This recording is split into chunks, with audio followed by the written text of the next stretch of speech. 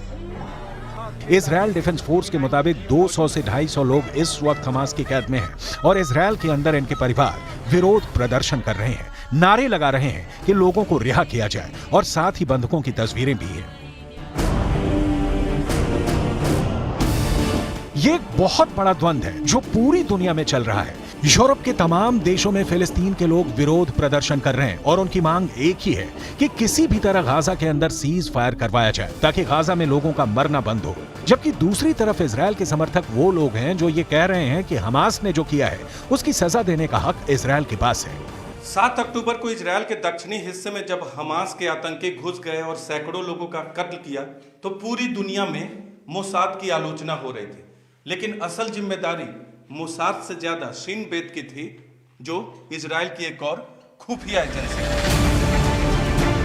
Israel और फिलिस्तीन की इस जंग ने पूरी दुनिया के अंदर कई इलाकों में एक सांप्रदायिक तनाव को जन्म दिया है, जिसका असर अमेरिका और यूरोप के तमाम इलाकों में नजर आ रहा है।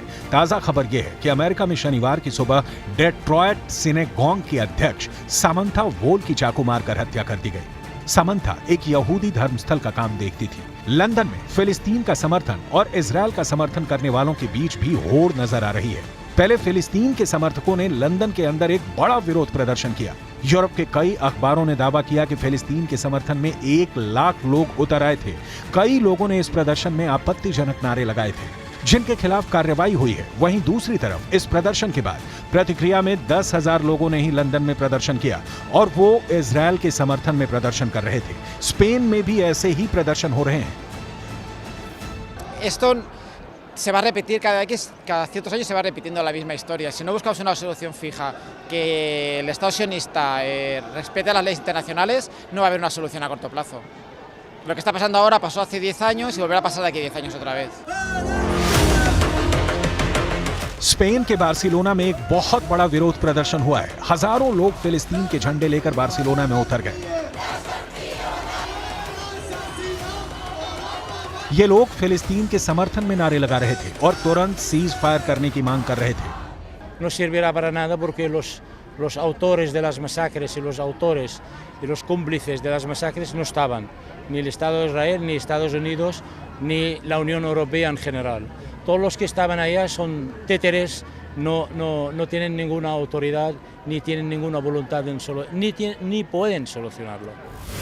युद्ध की विभीषिका इतनी बड़ी है कि रफा क्रॉसिंग के पास भी जब इजराइल के टैंक का एक फायर हुआ तो इजिप्ट में हड़कंप मच गया। बाद में इजिप्ट की फोर्स की तरफ से ये सफाई दी गई कि इजराइल ने मान लिया है कि ये फायर गलती से हुआ था। कुल मिलाकर अगर गाजा की तबाही को नहीं रोका गया तो जल्द ही पूरा वेस्ट एशिया और अरब खौलने लगेगा।